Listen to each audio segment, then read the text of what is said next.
الحمد لله رب العالمين والصلاة والسلام على أشرف الأنبياء والمرسلين وعلى آله وصحبه أجمعين ومن تبعهم بإحسان إلى يوم الدين. أما بعد، فأعوذ بالله من الشيطان الرجيم. بسم الله الرحمن الرحيم. وما هذه الحياة الدنيا إلا لهو ولعب وإن الدار الآخرة لهي الحيوان لو كانوا يعلمون.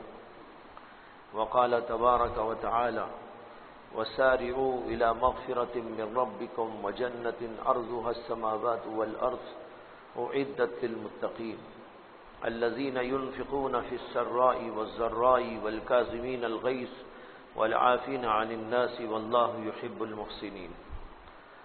صدق الله مولانا العظيم. محترم حضرات، قرآن اور حدیث میں بیان کیے ہوئے حقائق اور معارف میں سے بہت بڑا اہم ترین مسئلہ وہ ہے دنیا کی حقیقت اور آخرت کی حقیقت کا، جس کو قرآن نے بے شمار مواقع پر مختلف انداز سے، مختلف تعبیرات سے، مختلف الفاظ سے، بڑی بڑی عجیب عجیب مثالوں سے واضح فرمایا ہے. ایک طرف دنیا اور ایک طرف آخرت. دنیا کیا ہے اور آخرت کیا ہے؟ بلکہ اگر ہم یوں کہہ دیں تو غلط نہ ہوگا اور اس میں کوئی مبالغہ نہ ہوگا کہ تمام کے تمام انبیاء کرام علیہم الصلاۃ والسلام کی بعثت صرف یہی سمجھانے اور بتانے کے لیے ہوئی تھی انسانوں کو کہ دنیا کی حقیقت کو جان لو اور آخرت کی حقیقت کو جان لو. دنیا کی حقیقت نہ سمجھنے اور آخرت کی حقیقت کو نہ سمجھنے ہی سے دراصل دنیا میں سارا فساد ہے اور بے راہ روی ہے، غلط کاری ہے، بے ایمانی ہے. یہ ساری کے ساری باتیں یہی دو باتیں نہ سمجھنے کی وجہ سے ہے. انسان کو اگر یہ سمجھ میں آ جائے کہ دنیا کیا ہے اور اس کے مقابلے میں آخرت کیا ہے، دنیا کی بے ثباتی، دنیا کی بے وقتی، دنیا کا فانی ہونا اور دنیا کا بالکل غیر مفید اور مضر ہونا، اگر یہ سمجھ میں آ جائے اور اس کے مقابلے میں یہ سمجھ میں آ جائے کہ جنت کیا ہے، آخرت کیا ہے، جنت کی نعمتوں کی پائیداری، وہاں کی نعمتوں کی عظمت اور بڑائی اور وہاں کا بڑا اور عظیم ہونا، پائیدار اور ہمیشہ ہونا، یہ باتیں اگر دنیا کے مقابلے میں انسان کو سمجھ میں آ جائیں اور اس کا ایمان اس کے اوپر بن جائے تو پھر سارا مسئلہ حل ہے. ایک کافر کو آپ دیکھتے ہیں کہ وہ کفر پر جمع ہوا ہے. کیوں جمع ہوا ہے؟ ایک فاسق کو دیکھتے ہیں کہ وہ فسق پر اڑا ہوا ہے. کس بات پر اڑا ہوا ہے؟ کس وجہ سے اڑا ہوا ہے؟ دنیا کے مال پر ریچھتا جا رہا ہے، دنیا کی عیش کی زندگی کو اپنے لیے باعث فخر سمجھ رہا ہے. کیوں سمجھ رہا ہے؟ وجہ دراصل یہی تو ہے کہ اس نے دنیا کی حقیقت کو بھی نہیں سمجھا، آخرت کو اس کے مقابلے میں جو بلند تر ہے، بالا تر ہے، عظیم الشان ہے، پائیدار ہے، اس کو نہیں سمجھا. اگر اس کو سمجھ میں آ جاتا کہ میں دنیا کو حاصل کر کے، دنیا کے پیچھے وقت لگا کر، دنیا کے عیش و عشرت کے سامان کو جمع کر کے، دنیا میں لذت کوشی جو اس میں مبتلا ہوں، یہ میری کس قدر بڑی حماقت ہے. ایک غیر پائیدار چیز کو، فنا ہونے والی چیز کو، ختم ہونے والی چیز کو، اور خود میں ختم ہونے والا، دنیا سے پہلے میں دنیا کو چھوڑنے والا، یہ اگر سمجھ جاتا تو وہ ایسا کیسے کر سکتا تھا؟ جس انسان کے دل کے اندر دنیا کی وقت ہوتی ہے، بڑائی اور عظمت ہوتی ہے، وہی انسان اپنی زندگی کو اس کے پیچھے کھپاتا ہے۔ جس انسان کو یہ سمجھ میں آ گیا کہ دنیا ناپائیدار، فانی، بے حقیقت، وہ انسان کبھی اس کے پیچھے اپنی دنیا کو اور اپنے مال کو، دولت کو، اپنی زندگی کو، اپنی زندگی کے اوقات کو، ان سب چیزوں کو اس کے پیچھے لگا کر، اس کے پیچھے کھپا کر خوش نہیں ہو سکتا۔ اگر اتفاق سے کبھی نفسانی تقاضے سے ایسا ہو جائے تو اس کو افسوس ہوگا، ارے میں نے کتنی بڑی بے وقوفی کی ہے۔ یہ تو ایسا ہے جیسے کوئی آدمی ٹھیکروں کو جمع کرنا شروع کر دے اور خوش ہو جائے کہ میں نے ماشاءاللہ 1,00,000 ٹھیکرے جمع کر لیے۔ گھر میں دیکھو، جہاں جہاں جا کر دیکھو، ہر جگہ ٹھیکرے جمع کر رکھا ہے اور خوش ہو رہا ہے، لوگوں کو بول رہا ہے میں نے اتنے لاکھ ٹھیکریاں جمع کر دی ہیں۔ اگر کوئی انسان ایسا کرے تو اسے ہم بے وقوف سمجھیں گے کہ نہیں سمجھیں گے؟ ابھی 5-6 سال پہلے بنگلور ہی میں ایک جگہ یہ بات پیش آئی تھی کہ ایک صاحب جن کا دماغ کچھ خراب ہو گیا تھا، انہوں نے پیپر جمع کرنا شروع کر دیا۔ جہاں بھی ان کو کہیں کوئی کاغذ ملتا، نیوز پیپر ملے یا کوئی اور کاغذ ملے، چلتے ہوئے، پھرتے ہوئے، اٹھتے ہوئے، بیٹھتے ہوئے، اس کو انہوں نے جمانا شروع کر ڈالا۔ جمع کرتے کرتے گھر میں، معمولی سا ان کا گھر تھا، ان کے بچے بھی نہیں تھے اور غالباً شادی بھی نہیں ہوئی تھی، ان کی ایک بہن موجود تھی، وہ بھی ان کی طرح کافی ضعیف اور لمبی عمر والی تھی اور بیمار رہتی تھی۔ یہ صاحب دماغ ان کا خراب ہو گیا، اس کی وجہ سے جہاں جہاں کاغذات ملتے تھے لا کر گھر میں جمع کرنا شروع کر ڈالا، یہاں تک کہ گھر میں اتنے کاغذات جمع ہو گئے کہ بس بیڈ پر ان صاحب کے سونے کی ایک جگہ باقی تھی، باقی سب کاغذات ہی کاغذات تھے۔ یہ کوئی کہانی نہیں ہے، واقعہ ہے جو بنگلور ہی میں پیش آیا۔ ایک بار ایسا ہوا، اور وہ ہونا تھا کہ ان کا انتقال ہو گیا۔ جو جگہ ان کی خالی تھی جس پہ سوتے تھے وہاں سوئے، اور صبح میں روح قبض ہو گئی، کسی وقت رات میں روح قبض ہو گئی۔ لوگوں نے جا کر دیکھا تو سوائے کاغذات کے ان کے گھر میں کچھ نہیں ہے۔ اب یہ آدمی جو یہ کام کر کے دنیا سے گیا، ظاہر بات ہے کہ اگر عقل مند ہوتا تو نہ کرتا، لیکن چونکہ پاگل ہو گیا تھا اس لیے کر گیا۔ لوگوں نے کہا کہ بھئی ایک پاگل آدمی ہے، اس نے ایسا کر دیا کہ کاغذات کا ڈھیر جمع کر دیا، اور اس کے اوپر وہ صاحب خوش ہوتے تھے، جمع کر کے سمجھتے تھے کہ میں تو کچھ جمع کر کے چلا جا رہا ہوں۔ یہ جمع کر کے گیا جو نہ ان کے دنیا میں کام آیا نہ آخرت میں کام آنے والا ہے۔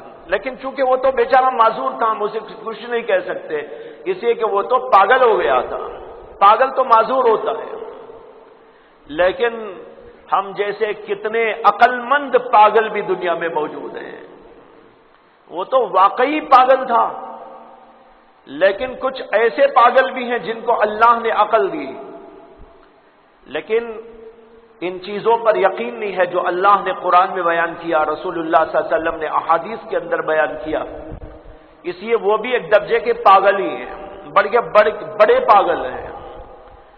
مال جمع کرتے رہتے ہیں، چیزیں جمع کرتے رہتے ہیں، اسی کے پیچھے اپنا پورا وقت لگا دیتے ہیں، پوری محنت لگا دیتے ہیں، لیکن جب یہاں سے جائیں گے تو ان کے ساتھ کوئی چیز جانے والی نہیں۔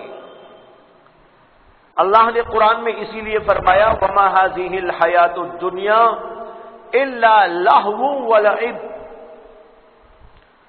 یہ دنیا کچھ نہیں ہے مگر ایک کھیل تماشا۔ اس میں حصر ہے، وَمَا هَذِهِ الْحَيَاةُ الدُّنْيَا إِلَّا لَهْوٌ وَلَعِبٌ، دنیا کچھ نہیں ہے، اگر ہے تو صرف اتنی ہی بات ہے کیا ہے؟ لہو و لعب، کھیل تماشا. جیسے بچے گھروندے بنا لیتے ہیں مٹی کے، اور بچے خوش ہو جاتے ہیں اور باپ کو بھی دکھاتے ہیں، ماں کو بھی لا کے دکھاتے ہیں، بھائی بہنوں کو بھی دکھاتے ہیں، ابا جی میں نے گھر بنایا ہے، امی جان میں نے گھر بنایا ہے. کیوں؟ اس لیے کہ وہ تو بچے کا دماغ ہے، اس لیے اس ڈھیر کو وہ سمجھ رہا ہے کہ گھر، حالانکہ وہ کھیل ہے. اگر وہ مکان ٹوٹ جائے، اگر اس کا کوئی اور بھائی یا کوئی دوست اس کے بنائے ہوئے اس گھروندے کو توڑ دے، بچہ اتنا روئے گا، اتنا روئے گا، اس قدر پلائے گا کہ جو ہے پورے گھر کو سر پہ اٹھا لے گا اور کہے گا میرا مکان توڑ دیا، میرا مکان توڑ دیا، بھیا نے مکان توڑ دیا، فلاں نے مکان توڑ دیا. اسے کتنا غم ہوتا ہے، اسے سنبھالنے کے لیے ماں باپ کو لگنا پڑتا ہے، لیکن ماں باپ کو کوئی غم نہیں ہوتا اس مکان کے ٹوٹنے پر. وہ سمجھتے ہیں کیا بے وقوف بچہ ہے، سمجھا لو اس کو. سمجھا تو لیتے ہیں، ان کو افسوس کچھ نہیں ہوتا. بالکل بھائیو، اسی طریقے پر اگر دنیا کا کوئی نقصان ہم کو ہوتا ہے، اس پر ہم بہت رنجیدہ خاطر ہو جاتے ہیں، بہت پریشان ہو جاتے ہیں، غم میں مبتلا ہو جاتے ہیں. ہماری یہ چیز گئی، ہماری یہ چیز گئی، ہمارا یہ نقصان ہوا، یہ ہو گیا، وہ ہو گیا. لیکن جو اللہ والے ہوتے ہیں، جن کے سامنے دنیا کی حقیقت واضح ہوتی ہے، وہ ایسے لوگوں کو دیکھ کر تسلی تو دے دیتے ہیں، لیکن افسوس بھی کرتے ہیں کیسا پاگل آدمی ہے، دنیا کی چیز پہ رو رہا ہے.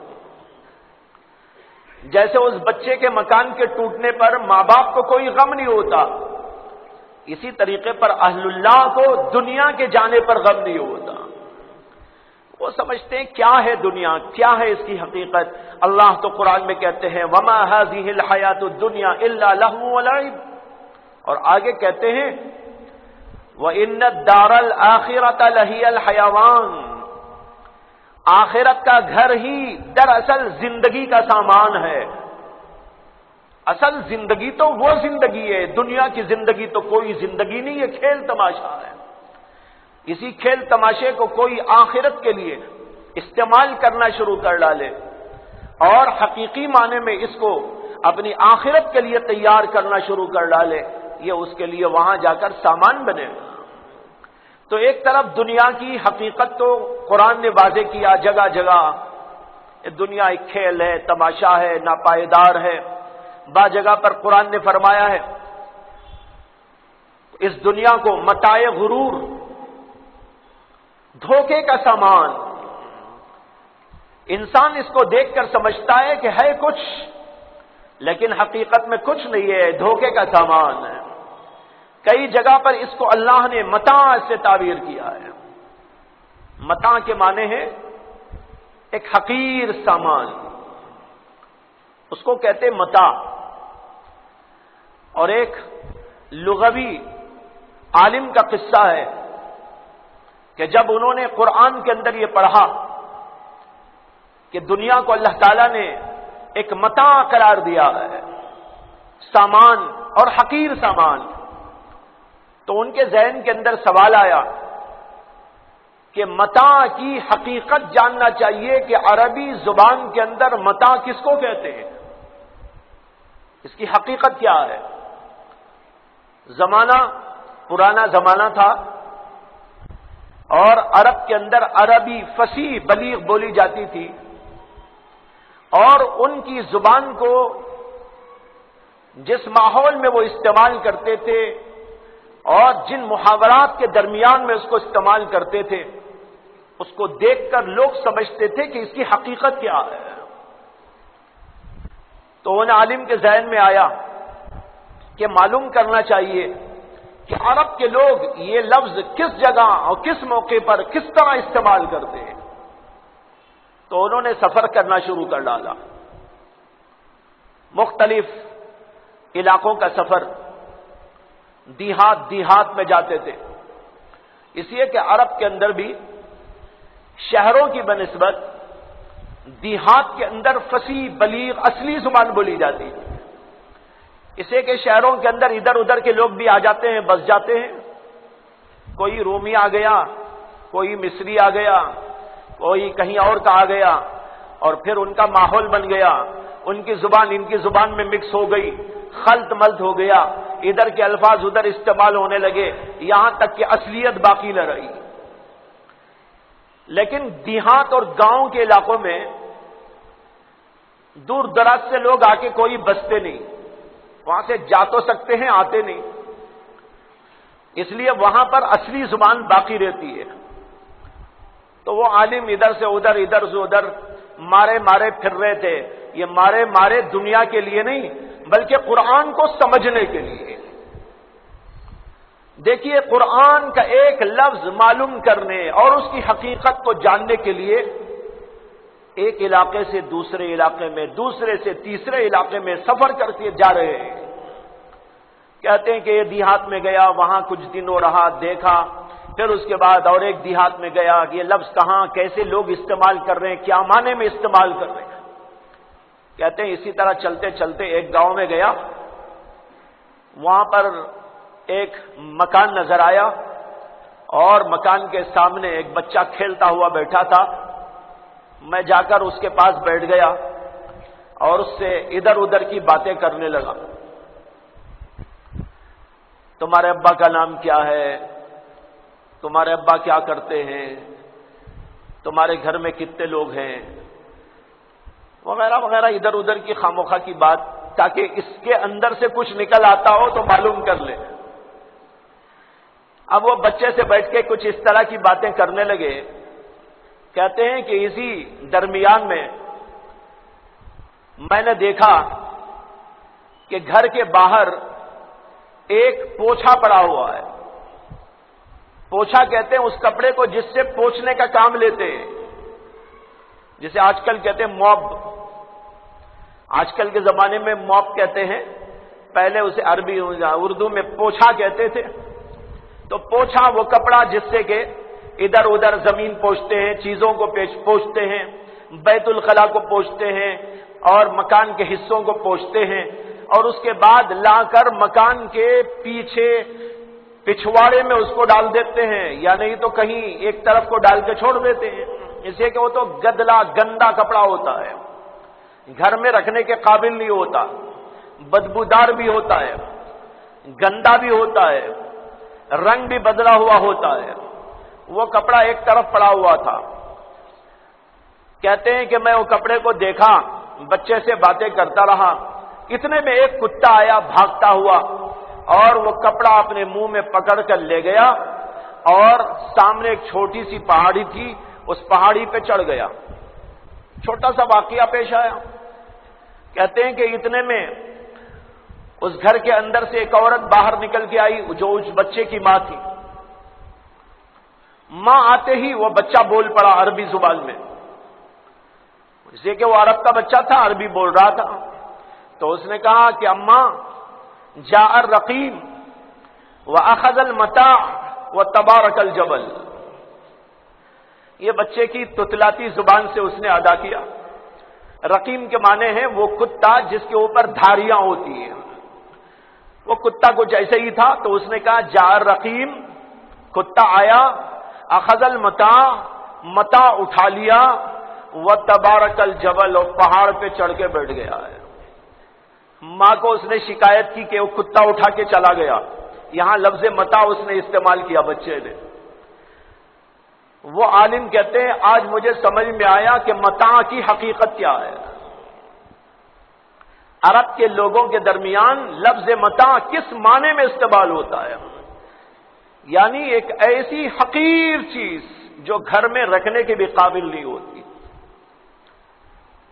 اسے کہاں سجا کے رکھا جائے، اسے کہاں شوکیس میں سجا کے رکھا جائے. وہ تو اتنی حقیر چیز ہوتی ہے کہ گھر کے باہر اس کو ڈال کے چھوڑتے ہیں. ایسی چیز کا نام پوچھے کا نام وہ ہے، اگرچہ وہ ایک ضرورت کا سامان ہے.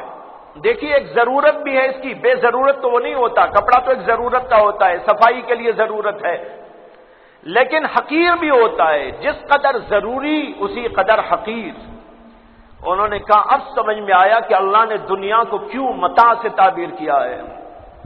یہ دنیا بھی ہمارے لیے ایک ضرورت کا سامان ہے، اس لیے کہ کھانا پڑتا ہے، پینا پڑتا ہے، رہائش کی ضرورت پڑتی ہے، کپڑوں کی ضرورت پڑتی ہے، چیزوں کی ضرورت پڑتی ہے.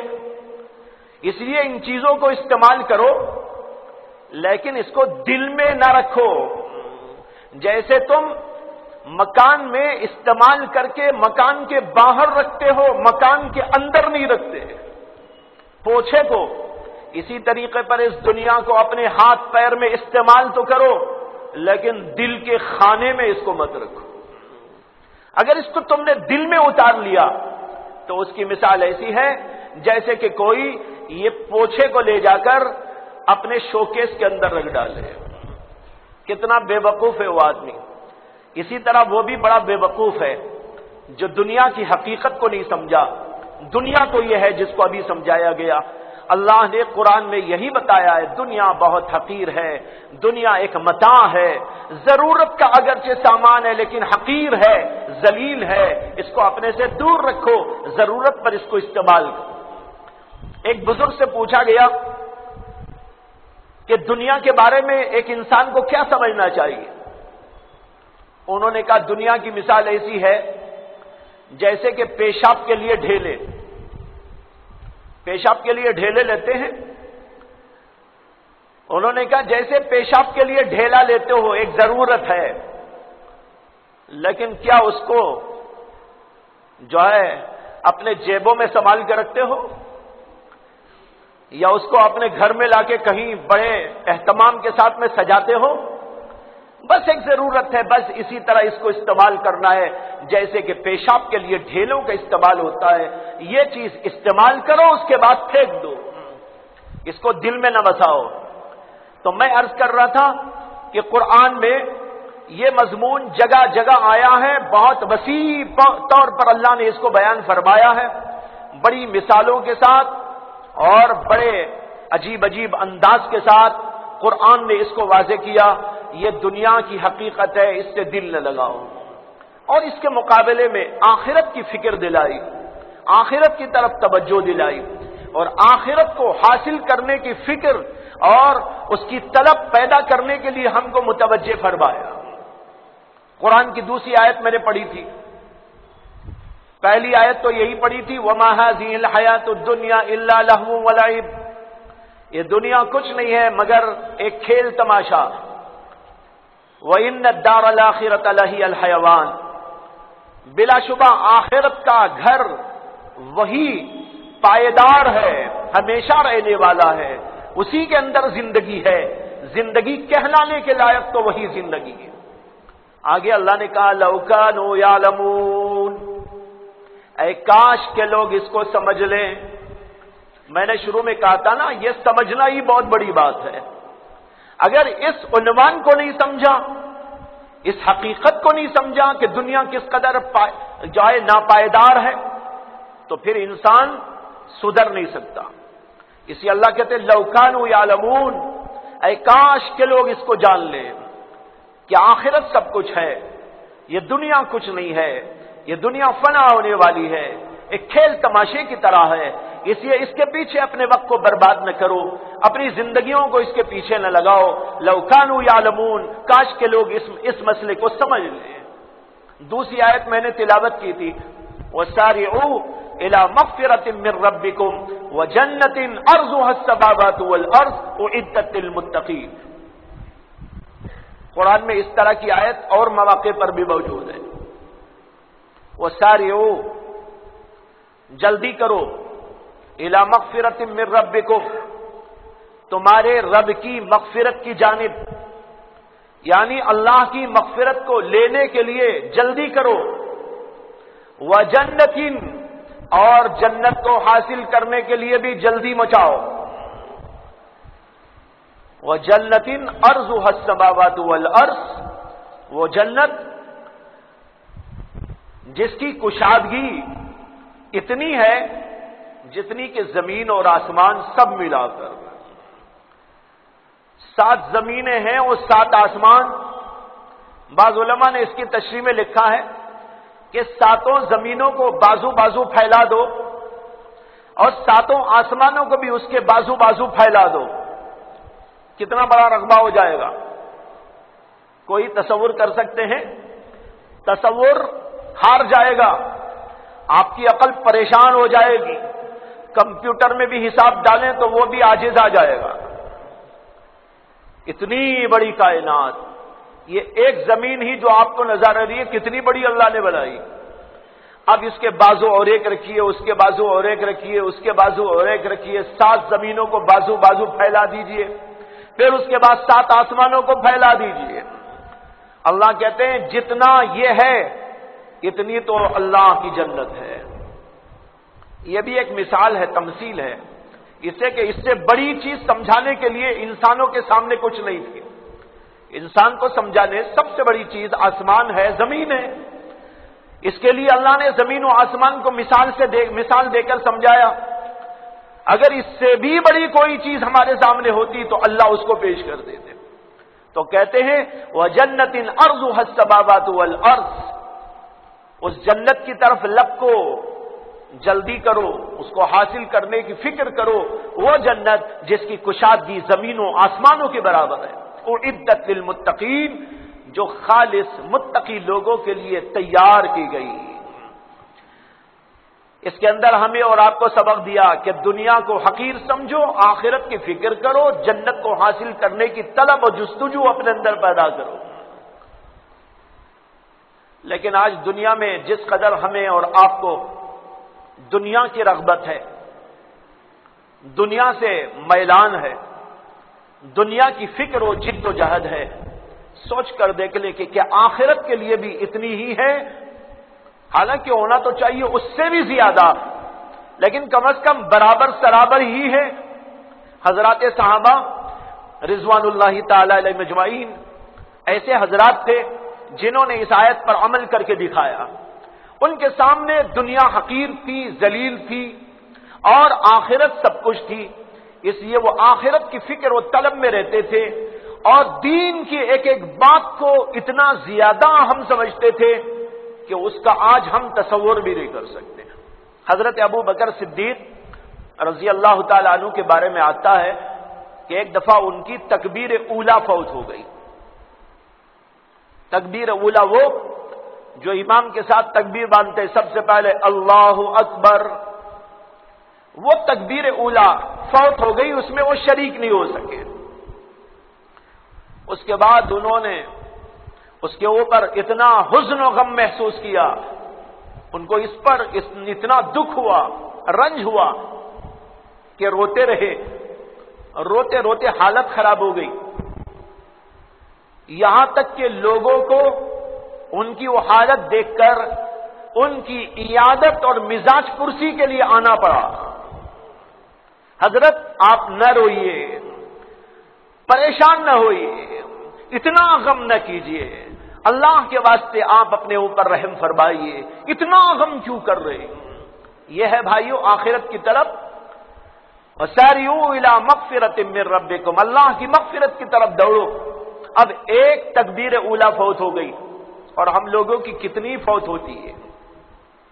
سوچے، بہت سارے لوگ تو نماز ہی چھوڑ دیتے ہیں، بہت سارے لوگ تو جماعت ہی حذف کر دیتے ہیں، اس کی کوئی فکر نہیں ہوتی اور اس کا کوئی اہتمام نہیں ہوتا، اگر یہ چھوٹ جائے تو کوئی غم نہیں ہوتا، اگر 1 روپیہ اس کا ضائع ہو جائے تو اس پر غم ہوتا ہے، 100 200 1000 2000 روپے اس کے نقصان ہو جائیں اس کو غم ہوتا ہے دل کے اندر، ارے میرے تو 1000 روپے ضائع ہو گئے، ارے میرے تو 2000 روپے غائب ہو گئے، اس کے اوپر تو غم ہو رہا ہے۔ لیکن نماز کی جماعت چھوٹ گئی، بلکہ خود نماز چھوٹ گئی، اس کے اوپر کبھی اسے غم نہیں ہوتا۔ کیا مطلب ہوا؟ مطلب یہ ہوا کہ دنیا کی حقیقت ہے ہماری نظر میں، آخرت کی کوئی حقیقت نہیں ہے۔ ان حضرات کے نزدیک دنیا کی بے ثباتی تھی اور آخرت کی پائیداری تھی، اور ہمارے نزدیک الٹا ہو گیا، مال اچھا ہے، قابل قدر ہے اور قابل توجہ ہے، قابل اہتمام ہے، وہ ضائع ہو جائے تو دلوں کو دکھ ہے، رنج ہے، غم ہے، پریشانی ہے، لیکن اگر آخرت کی چیز میں کوئی فرق آ جائے، نماز بھی چھوٹ جائے، کبھی ذکر چھوٹ جائے، کبھی جو ہے عبادت ہماری ترک ہو جائے، راتوں کی تہجد ہماری چھوٹ جائے، اس کے اوپر کوئی غم اور کوئی حزن نہیں ہوتا۔ حالانکہ یہ کیسی عبادتیں ہیں اور اس کے اوپر اللہ کی طرف سے کیا اجر و ثواب ملتا ہے۔ اگر ایک رکعت کی آپ قیمت لگانا چاہے دنیا کے اندر تو ساری کائنات مل کر بھی اس کی قیمت نہیں ہو سکتی۔ ایک سبحان اللہ کی جو قیمت ہے وہ قیمت زمینوں آسمانوں سب کو ملا کے نہیں ہو سکتی۔ حدیث میں آتا ہے اللہ کے نبی صلی اللہ علیہ وسلم نے فرمایا کہ سبحان اللہ یملأ ما بین السماء والارض، ایک سبحان اللہ اس کا اجر اتنا بڑھ کر ہے کہ زمینوں آسمانوں کے درمیان کا پورا حصہ بھر جاتا ہے، اس کا ثواب اتنا زیادہ ہے۔ اب اتنا زیادہ ثواب، لیکن اگر ہم سے چھوٹ جائے تو کوئی غم نہیں، اگر 1000 روپے میں نقصان ہو جائے اس کے اوپر ہم کو غم ہے۔ اس سے صاف یہ سمجھ میں آ رہا ہے کہ ہماری نظر میں دنیا کی وقت آخرت کے اعتبار سے بہت زیادہ بڑی ہوئی، اسی لیے دنیا کی فکر ہے، بار بار فکر ہے۔ ایک صحابی کا واقعہ یاد آیا جن کا نام ہے حضرت ربیعہ بن کعب اسلمی، قبیل اسلم سے ان کا تعلق تھا، اور یہ صحابی اصحاب صفہ میں سے تھے، یعنی ان صحابہ میں سے تھے جو اللہ کے نبی علیہ الصلوۃ والسلام کی خدمت میں آ کے پڑ گئے تھے دین کے واسطے۔ ان کا کوئی مکان نہیں تھا، کوئی گھر نہیں تھا، کوئی رشتہ دار بھی ان کے نہیں تھے، جوان آدمی تھے، اور 18-20 سال 22 سال اس کے لگ بھگ ان کی عمر تھی۔ اصحاب صفہ میں ان کا شمار ہے۔ نام ان کا ربیعہ بن کعب اسلمی، قبیل اسلم سے ان کا تعلق۔ حضور اقدس صلی اللہ علیہ وسلم کی خدمت کا بڑا ذوق تھا، ہر وقت حضور کی خدمت میں لگے رہتے تھے، بلکہ انہوں نے خود کہا کہ جو ہے میں آیا ہی ہوں اس لیے یہاں پر کہ مجھے اللہ کے نبی صلی اللہ علیہ وسلم سے 1 منٹ کے لیے بھی مفارقت برداشت نہیں، ہر وقت لگے رہتے تھے۔ ان کے عجیب واقعات بھی ہیں۔ جب وہاں رہتے تھے اللہ کے نبی صلی اللہ علیہ وسلم کی خدمت میں، ایک بار حضور صلی اللہ علیہ وسلم نے ان سے پوچھا کہ بھائی شادی نہیں کرو گے؟ انہوں نے کہا نہیں یا رسول اللہ میں تو شادی نہیں کروں گا۔ آپ نے کہا کیوں؟ کہا شادی کروں گا تو آپ سے مفارقت ہو جائے گی، بیوی بچوں میں لگنا پڑے گا، میں نہیں چاہتا کہ آپ کو چھوڑ کر چلا جاؤ۔ کہتے ہیں کہ چند دنوں کے بعد پھر حضور نے یہی سوال کیا۔ اللہ کے نبی صلی اللہ علیہ وسلم خبر گیری رکھتے تھے صحابہ کرام کی، کسے کیا ضرورت ہے، اس کے کیا مسائل ہیں۔ حضور صلی اللہ علیہ وسلم نے دیکھا جوان آدمی ہیں، شادی کی ضرورت ہوتی ہے، اندر سے تقاضے ہوتے ہیں، شہوت انسان کو جو ہے ابھارتی ہے، اسی اللہ کے نبی علیہ الصلوۃ والسلام خبر گیری کرتے تھے، اور اس لیے پوچھا، ایک بار پوچھا انہوں نے جواب دیا، دوسری دفعہ پوچھا اللہ کے رسول نے کہ شادی نہیں کرو گے؟ کہتے ہیں میں نے وہی جواب دے دیا۔ جب دوسری دفعہ میں نے یہ جواب دے دیا سو ذہن میں آیا کہ اللہ کے رسول علیہ السلام تو میری طرف توجہ فرما رہے ہیں اور میں یہ جواب دے رہا ہوں، نہیں آئندہ اگر اللہ کے نبی پوچھیں گے تو میں کہوں گا کہ یا رسول اللہ آپ کا جو حکم ہوگا وہ کروں گا۔ چنانچہ پھر چند دنوں کے بعد اللہ کے نبی علیہ السلام نے پھر پوچھا شادی نہیں کرو گے؟ مطلب یہ تھا کہ حضور ان کی توجہ مبذول کرانا چاہتے تھے کہ تم جوان آدمی ہو، جوان آدمی ہے تو شادی کر لینا چاہیے۔ اس لیے کہ آدمی انسان تاخیر کرتا رہتا ہے، شیطان اس کے اوپر سوار ہوتا چلا جاتا ہے، اور آج لوگوں نے شادی کے مسئلے کو بڑا مشکل بنا دیا ہے۔ اتنا کمانا، اتنا جمانا، اتنا زیور بنانا اور یہ کرنا، رقے ایسے ہونا، دعوت ایسی ہونا، شادی محل ایسا ہونا، 5 لاکھ کا شادی محل، 2 لاکھ کا شادی محل، دعوت اتنی لمبی اور چوڑی، جب تک یہ سب کچھ نہیں ہوگا اس وقت تک شادی نہیں ہوگی۔ ارے بھائی شادی تو انسان کی ایسی ہی ضرورت ہے جیسے روزانہ کھانا کھانے کی ضرورت ہے۔ اب ایک آدمی کو کھانا کھانا تھا، اس نے کہا میں تو کھانا کھانے سے پہلے رقعہ چھاپوں گا. کیا کروں گا؟ میں کھانا کھانے جا رہا ہوں فلاں تاریخ کو فلاں وقت میں، لہذا احباب جمع ہو اور مجھے کھانا کھلائیں. کیا بے وقوفی ہے. کھانا کھانا ہے بھائی، اس کے بھوک لگی ہے کھانا کھائے گا، لیکن جو ہے اب وہ دعوت رقعہ چھاپ رہا ہے. یہ بھی ایسے ہی ہے، ایک ضرورت ہے انسان کی، ایک تقاضا ہے انسان کا.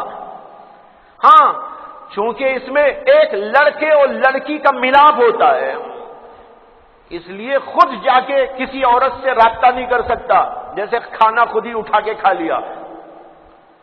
وہاں اس بات کی ضرورت ہے کہ دو گواہ موجود ہوں، چند افراد موجود ہوں، گھر کے ادھر کے ادھر کے لوگ جمع ہو جائیں، لوگوں کو پتہ چل جائے کہ غلط کام نہیں ہوا ہے، شریعت کے مطابق ہوا ہے. اس کے لیے یہ ہے شادی کا طریقہ. چند لوگ جمع ہو جائیں اور دونوں کو جوڑ دیں اللہ کے قانون کے مطابق، ایجاب اور قبول ہو اور گواہ موجود ہو. اس کے لیے کچھ لوگوں میں اطلاع ہو جائے تاکہ کوئی کل کا دن یہ نہ کہیں بھئی یہ دونوں کیوں مل کے جا رہے ہیں، یہ لڑکا اور لڑکی، یہ کسی کو بدگمانی نہ ہو، کسی کو اس کے اوپر الزام دھرنے کا موقع نہ ہو. اس لیے شریعت نے یہ طریقہ رکھا ہے کہ لوگوں کے سامنے ایک اطلاع ہونی چاہیے. لیکن اب لوگوں نے اسے اتنا بڑا بکھڑا بنا دیا ہے. بہت سارے نوجوان مجھ سے کہتے رہتے ہیں آ کر میرے بڑے تقاضے ہیں، لیکن کیا کروں، ماں نہیں مانتی، جب تک اتنا نہیں کماؤ گے شادی نہیں کروں گی. باپ کہتا ہے کہ تم ایسے اور ایسے پوزیشن پر جب تک نہیں آؤ اس وقت تک تمہاری شادی نہیں ہوگی. بھائیو یہ ظلم ہے، ظلم. اور پھر ظلم کے ساتھ ساتھ جب لڑکے اور لڑکیاں غلط کاری میں مبتلا ہوں گی اس کا سارا وبال اس معاشرے پہ اترتا ہے اور ان ماں باپ پر اترتا ہے، ان کے گھروں پر اترتا ہے، ان کے خاندانوں پر اترتا ہے. معاشرہ بھی اس کا ہمنوا بنتا ہے تو پورے معاشرے پر ہوتا ہے. اس لیے کہ معاشرے کو خراب ہی نہیں لوگوں نے کیا. جب معاشرہ خراب ہوگا لعنت اللہ کی برسے گی تو اس لعنت کا ہر آدمی شکار ہوگا. اس لیے اس طرح کی چیزوں کے خلاف کھڑے ہونا چاہیے. معاشرے میں لوگوں کو بتانا چاہیے کہ بھائی یہ ساری چیزیں فضول ختم کرو، سادے سیدھے طریقے پر شادیاں کرو، انسانوں کی ضرورتوں کو سمجھو تاکہ دنیا میں فساد نہ رہے، دنیا کے اندر زناکاری عام نہ ہو جائے، بدکاریوں کا رواج نہ ہو جائے. بلکہ اسلام نے تو شادی کا رواج اس لیے ڈالا ہے کہ زناکاری ختم ہو جائے. اور لوگوں نے یہ سارے مسائل بکھیڑے اس کے ساتھ جوڑ کر زنا کو عام کر دیا، شادی کو مشکل بنا دیا ہے. بہرحال میں عرض کر رہا تھا کہ رسول اللہ صلی اللہ علیہ وسلم نے بار بار ان صحابی کو پوچھا، 2 دفعہ پوچھا انہوں نے یہ جواب دیا. تیسری دفعہ جب اللہ کے رسول نے پوچھا انہوں نے کہا یا رسول اللہ جیسے آپ حکم فرمائیں ویسے کرنے تیار ہوں. حضور صلی اللہ علیہ وسلم پہلے ہی سے دماغ میں ان کے بارے میں ایک پروگرام بنا چکے تھے، لیکن ان کی رائے لے رہے تھے. تیسری دفعہ جب انہوں نے اس کا اظہار کیا کہ آپ جیسے فرمائیں گے تو حضور نے فرمایا فلاں قبیلے میں جاؤ، فلاں گھر میں جاؤ اور ان سے یوں کہو ارسلنی رسول اللہ صلی اللہ علیہ وسلم، مجھ کو اللہ کے رسول نے بھیجا ہے صلی اللہ علیہ وسلم یہ پیغام دے کر کہ تمہاری فلاں لڑکی سے میرا نکاح کر دو. کتنا سادہ ہے دیکھیے نکاح، نہ کوئی رقعہ ہے نہ کچھ اس کی تمہیدات ہیں. تمہیدات بھی ہوتی ہے نا آج کل، کیا بولتے اسے، شادی سے پہلے بھی کچھ ہوتا نا، وہ سب نہیں، کچھ بھی نہیں. نوشا کو بھیج دیا اللہ کے رسول صلی اللہ علیہ وسلم نے کہ جاؤ ان سے کہو اللہ کے رسول نے بھیجا ہے تمہاری فلاں لڑکی سے میرا نکاح کر. جب جا کر انہوں نے یہ پیغام ان لوگوں کو سنایا تو بہت خوش ہو گئے وہ لوگ، اور خوش ہو کر ان لوگوں، حالانکہ یہ فقیر تھے، اصحاب صفہ میں سے تھے، ان کا کوئی گھر بار نہیں تھا، ان کا کوئی بزنس نہیں تھا، ان کے پاس کوئی مال و دولت کے انبار نہیں تھے، کچھ نہیں تھا، لیکن جو ہی اللہ کے رسول صلی اللہ علیہ وسلم کا پیغام پہنچتا ہے وہاں پر اسی وقت میں مجلس منعقد ہوتی ہے اور وہیں شادی بھی ہو جاتی ہے، یہاں تک کہ اللہ کے رسول کو بھی اس میں دعوت نہیں، اللہ کے رسول کو بھی دعوت نہیں۔ یا رسول اللہ آپ نے بھیجا ہے، آپ ہی کا یہ نکاح کرانے کا ارادہ ہے، آپ تشریف لائیے، نہیں، وہیں بیٹھ کر نکاح ہو جاتا ہے۔ اچھا نکاح ہوا، نکاح کے بعد وہ صحابی واپس آئے، حضرت ربیعہ بن کعب، لیکن غمگین صورت میں آئے۔ حدیث میں الفاظ ہیں جاء الی رسول اللہ صلی اللہ علیہ وسلم حزینا، غمگین حالت کے اندر حضور کی خدمت میں آئے۔ حضور نے پوچھا کیا ہوا، غمگین کیوں ہو؟ انہوں نے کہا یا رسول اللہ آپ نے بھیجا تھا، میں نے پیغام پہنچایا تو انہوں نے میری اتنی عزت کی اور میرے ساتھ اتنا بھلا سلوک کیا، میں نے اتنے اچھے لوگوں کو نہیں دیکھا، بڑے بڑے لوگ ہیں، انہوں نے میرا نکاح اسی وقت میں کر دیا، لیکن غم مجھے اس لیے ہے کہ میرے پاس میں نکاح کے بعد اس لڑکی کو مہر دینے کچھ نہیں ہے، ہم یہ مہر کے بغیر ہی شادی ہو گئی، یہ غم ہو رہا ہے مجھے۔ اب تو لوگ مہر دینے کا سوچتے ہی نہیں ہے۔ دیکھو وہ صحابی نکاح ہو گیا اتنی آسانی کے ساتھ، لیکن آ رہے ہیں اور غم کا اظہار کر رہے ہیں کہ میرے پاس مہر دینے کو کچھ نہیں۔ اللہ کے رسول علیہ الصلوۃ والسلام نے ایک اور صحابی انہی کے قبیلے کے وہاں بیٹھے ہوئے تھے، ان سے فرمایا کہ ان کے لیے کچھ چیزیں جمع کر دو تاکہ یہ اپنا مہر ادا کر دے۔ چنانچہ وہ صحابہ کچھ لے کے آئے اور ان کو دیا اور انہوں نے لے جا کر مہر ادا کیا، اور پھر اس کے بعد مہر دے کے آئے تو اور ایک دفعہ دیکھا کہ غمگین ہے۔ اللہ کے رسول نے پوچھا آپ کیا غم ہے؟ انہوں نے کہا یا رسول اللہ یہ تو ہو گیا، لیکن ولیمہ کیسے کروں؟ ولیمہ کرنے کے لیے میرے پاس فقیر کے پاس کچھ نہیں ہے، آپ نے نکاح تو کروا دیا لیکن ولیمہ کرنے کے لیے کچھ نہیں ہے میرے پاس، اس لیے غم ہے۔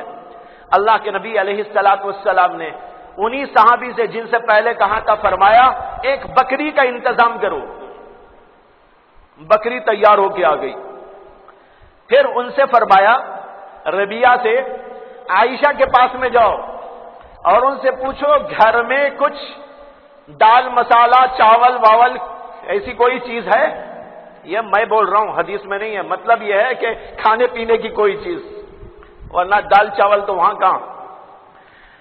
تو کہا کہ جاؤ عائشہ سے پوچھو کہ کچھ ہے۔ انہوں نے کہا کہ ہاں کچھ جو ہے اور اس کے سوا کچھ نہیں۔ اللہ کے رسول نے فرمایا کہ وہ کہنا کہ وہ دے دیں، انہوں نے اس کو دے دیا، لائے وہ جو اور پھر یہ جو ہے بکری، اللہ کے رسول نے ان کو دے کر کہا کہ اس سے تمہارا ولیمہ کرو، یہ ولیمہ ہو گیا۔ یہ دیکھیے اس کو بتا رہا تھا، یہ ہے حضرت ربیعہ ابن کعب اسلمی رضی اللہ تعالی عنہ، ایسے مقدس صحابی، لیکن کچھ فقر فاقہ مصیبت سے گزران ہوتا تھا ان کی بات میں سنانے جا رہا تھا کہ ایک بار وہ کہتے ہیں کہ میں رسول اللہ صلی اللہ علیہ وسلم کی خدمت کر رہا تھا، معمول ہی یہ تھا کہ جو ہے حضور کی خدمت کرتے تھے۔ کہتے ہیں کہ عشاء کی نماز پڑھ کر اللہ کے رسول علیہ الصلوۃ والسلام اپنے گھر تشریف لے گئے اور میں آپ کے دروازے پہ بیٹھا رہا۔ گھر بہت بڑے بڑے نہیں ہوتے تھے، چھوٹے چھوٹے گھر، اندر کی آواز باہر آتی تھی۔ کہتے ہیں کہ دروازے پہ بیٹھا، اندر سے آواز آ رہی تھی سبحان اللہ سبحان اللہ سبحان اللہ و بحمدہ، یعنی ذکر کر رہے تھے اللہ کے رسول علیہ الصلوۃ والسلام۔ آپ نے ذکر کیا نا، یہاں ذکر عام طور پر یہ ہے کہ تنہائی میں کرو، انفرادن کرو، اجتماعی ذکر یہ شریعت میں نہیں ہے۔ اور اجتماعی ذکر کہتے ہیں اس بات کو کہ لوگ جمع ہو جائیں اور ایک صاحب بیٹھ کر ذکر کرائیں، بولو بھائی لا الہ الا اللہ، ساری مجلس بول رہی ہے لا الہ الا اللہ، ایسا ذکر شریعت میں نہیں ہے، یہ بدعت ہے۔ حضرت سیدنا عبداللہ بن مسعود رضی اللہ تعالیٰ عنہ کے بارے میں آتا ہے، انہوں نے اپنے زمانے میں کچھ لوگوں کو اس طرح مسجد کے اندر بیٹھ کر ذکر کرتا ہوا دیکھا تو ان کو جا کر مسجد سے نکالا اور کہا کہ تم بدعتی ہو، اللہ کے رسول صلی اللہ علیہ وسلم کے کپڑے بھی دنیا میں اب تک موجود ہیں، برتن بھی اب تک موجود ہیں، اس سے پہلے تم نے دین کے اندر بدعت جاری کر لی۔ لیکن آج یہ تماشا ہر جگہ شروع ہو گیا ہے، جگہ جگہ جگہ جگہ ذکر۔ ایک تو یہ ہے خالص ذکر کے واسطے جمع ہونا، یہ بھی شریعت میں کہیں نہیں ہے، یاد رکھ لیں، یعنی خالی ذکر کے واسطے آ کر جمع ہو جائیں۔ ذکر تو انفرادی عمل ہے، اپنے گھروں میں بیٹھو یا مسجد کے کونے میں بیٹھو، اللہ اللہ کرو، جتنا چاہے کرو، تھوڑی سی آواز سے کرو یا آہستہ ہی سے کر لو، یہ آپ کو اجازت ہے، لیکن خالص ذکر کے واسطے جمع ہونے کے واسطے اعلان دیا جائے اور لوگ جمع ہوں اور وہاں پر بیٹھ کے ذکر کیا کریں، اس کا شریعت کے اندر کوئی ثبوت نہیں ہے۔ اسی طرح جیسے میں نے کہا ایک آدمی ذکر کرائے اور سب مل کے اجتماعی ذکر کرے، اس کا بھی شریعت کے اندر کوئی ثبوت نہیں ہے۔ اصل ثبوت اتنا ہے اپنے اپنے طور سے ذکر کریں۔ یہاں جو ہم لوگ کر لیتے ہیں یہ اصل میں اجتماعی ذکر نہیں ہے، ذکر انفرادی ہے، اپنا اپنا کرنا ہے۔ اسی لیے میں بار بار پہلے بھی کہہ چکا ہوں، لے میں لے ملا کر ذکر نہ کریں، یعنی اپنی آواز دوسروں سے ملا کے 2 4 5 6 آدمی مل کے ایک انداز سے ذکر کریں، یہ بات صحیح نہیں ہے۔ اپنا اپنا ذکر کرو، اپنی توجہ اللہ کی طرف رکھو، اس طرح ذکر کرنا چاہیے۔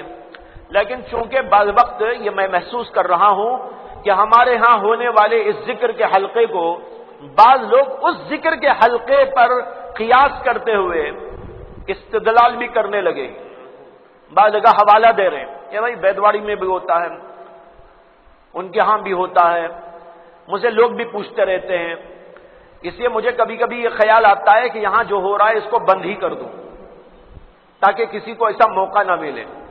اپنا اپنا ذکر کریں، اپنے اپنے طور سے ذکر کریں، اپنے گھر میں ذکر کیا کریں، رات میں اٹھ کر ذکر کریں یا رات میں سوتے وقت میں ذکر کیا کریں، یہ اصل ذکر ہے۔ یہاں بیٹھ کر جو ہوتا ہے وہ بھی انفراداً اپنا اپنا ذکر کرنا ہے تاکہ عادت بنے لوگوں کو اور عادت سے جو ہے اندر ایک جذبہ بھی پیدا ہو جائے، اس کے لیے یہاں پر یوں ذکر کیا جاتا ہے۔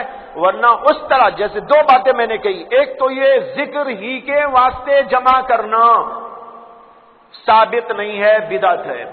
دوسرے، ذکر کو ایک لے دے کر کوئی ایک آدمی ذکر کرائے، سارے لوگ مل کر ذکر اس طرح کریں، یہ بھی حضرت سیدنا عبداللہ بن مسعود رضی اللہ عنہ کی حدیث کے مطابق غلط ہے اور بدعت ہے، اس کی بھی اجازت شریعت میں نہیں ہے۔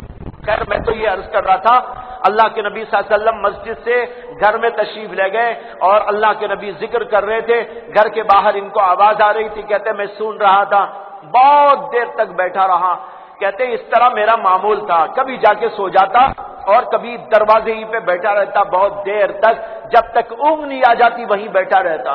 اللہ کے رسول صلی اللہ علیہ وسلم جب تہجد کے لیے اٹھتے میں لوٹا رکھنے کی کوشش کرتا، ایک دفعہ ایسے ہی ہوا کہ اللہ کے رسول علیہ الصلوۃ والسلام اٹھے، میں نے لوٹا رکھا، اللہ کے نبی بہت خوش تھے، آپ نے فرمایا تم بہت خدمت کرتے ہو، مانگو آج جو مانگنا ہو تم کو دے دوں گا۔ کتنے خوش قسمت وہ صحابی ہیں، کتنا بڑا ان کا مقام ہے، کہتے ہیں کہ مانگو جو مانگو گے آج دے دوں گا۔ اب ہم ہوتے اور آپ ہوتے اس جگہ کیا مانگتے؟ میں یہی سمجھانا چاہ رہا ہوں، خصوصاً اس وقت جبکہ ہمارے پاس مال بالکل نہ ہو، جیسے ان کے پاس نہیں تھا۔ اصحاب صفہ میں سے تھے جو لا کے لوگ کھلا دیتے وہ کھا لیتے، کوئی مال نہیں تھا، کوئی گھر نہیں تھا، کچھ نہیں تھا، فقر فاقے کی حالت تھی۔ اب ان صحابی سے اللہ کے رسول صلی اللہ علیہ وسلم فرماتے ہیں تم جو پوچھو گے آج دوں گا، پوچھو کیا پوچھنا چاہتے ہو۔ ہم اور آپ وہاں پر ہوتے تو ہم پہلے سوچتے کتنے روپے مانگوں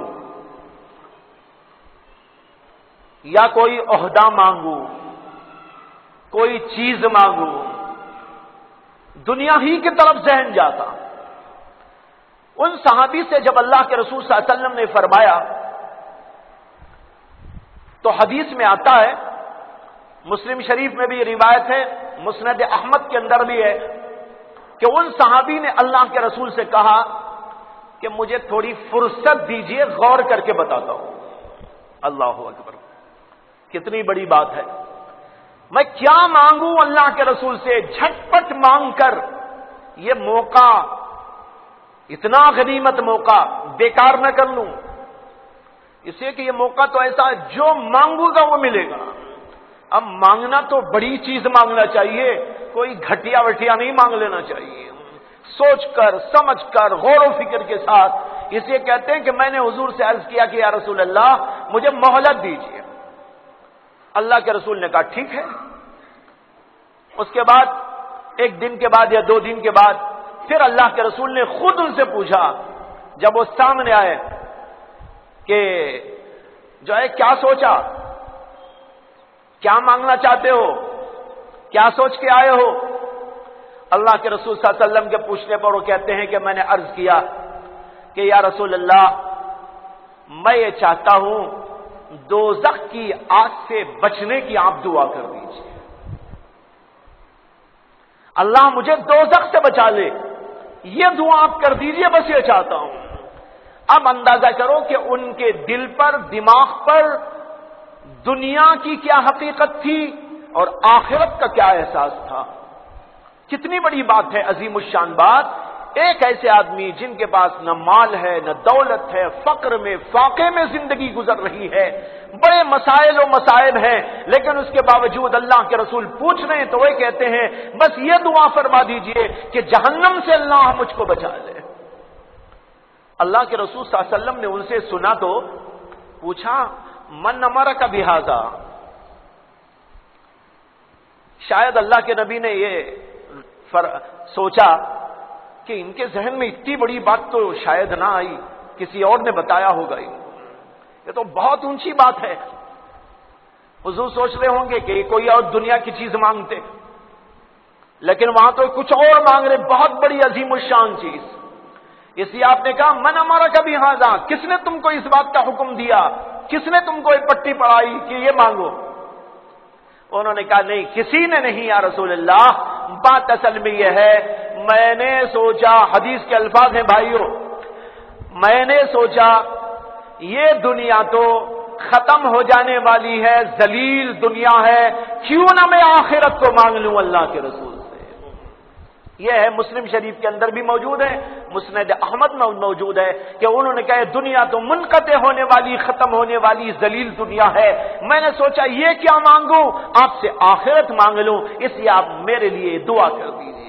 اس پر اللہ کے رسول صلی اللہ علیہ وسلم نے ارشاد فرمایا، اس میں یہ بھی ہے کہ کچھ دیر تک لمبا سکوت حضور پہ طاری رہا،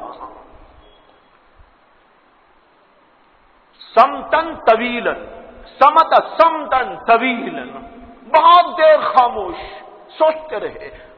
بہت سوچنے کے بعد اللہ کے رسول صلی اللہ علیہ وسلم نے فرمایا پھر تو ایسا کرو اعنی علیک بکثرت السجود، سجدے زیادہ کر کر میری مدد کرو، میں تم کو جنت میں پہنچا دوں گا، جہنم سے بچا دوں گا، میری مدد کرو۔ حضور کہہ رہے ہیں میری مدد کرو کثرت سجود سے، یعنی خوب سجدے کرو، اور سجدے کرنے کا مطلب ہے رکعتیں خوب پڑھو، نمازیں خوب پڑھو، یعنی کہ خالی سجدہ کرو، مطلب ہے نماز زیادہ پڑھو۔ جب تم کثرت سجود کے ساتھ میری مدد کرو گے، میری دعا کے نتیجے میں اور تمہارے اس عمل کے نتیجے میں یہ ہوگا اللہ تمہیں جہنم سے بچائیں گے، جنت میں بھیج دیں گے۔